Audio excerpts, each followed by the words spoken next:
सर्वप्रथम म्हणजे थोडंसं दुःख वाटलं की मराठ्यांवरती अन्याय झाल्यानंतर आम्हाला मोर्चामध्ये यावं लागतं.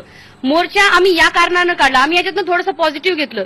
आम्ही मराठा आहोत, आम्ही जेव्हा मोर्चा करण्यासाठी म्हणजे मूक मोर्चा करण्यासाठी जेव्हा रस्त्यावर उतरलो तेव्हा आम्हाला याची जाणीव झाली की आमच्या पुढे आणि आमच्या मागे लाखो मराठ्यांची साथ आहे. म्हणजेच कुठंतरी परत मराठा हा ग्रुप आहे, परत हा पेटून उठलेला आहे आणि मोर्चातून आम्हाला फक्त सरकारला एवढंच दाखवून द्यायचं आहे, हा आमचा मूक मोर्चा आहे, हा आम्ही जिल्ह्यामध्ये घेतोय.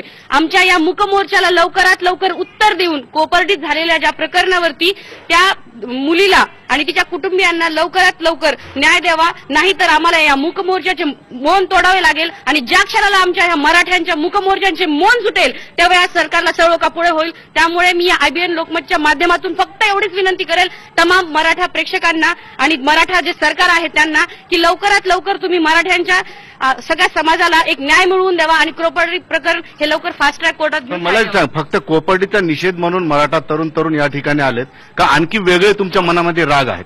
आमच्या मनामध्ये राग असतील छोट्या मोठ्या गोष्टींचे, पण ही एवढी मोठीशी घटना झालेली आहे आणि या घटनेनंतर जर का आमचा मर्द मराठा ग्रुप हा जर का उठून पेटला असेल तर मला नाही वाटत याच्यात काही चुकीचं आहे. आम्हाला म्हणजे याची जाणीव झाली की आमच्यावरती अन्याय झाला आहे आणि आम्ही सर्व एकत्र आलो आणि आमच्या एकत्र येण्याला जर का कुणाला भीती वाटत असेल तर त्यांनी भिवून राहावं, कारण यानंतर मराठ्यांचा ग्रुप हा असाच राहील आणि न्यायासाठी तो झगडत राहील. एकंदरीत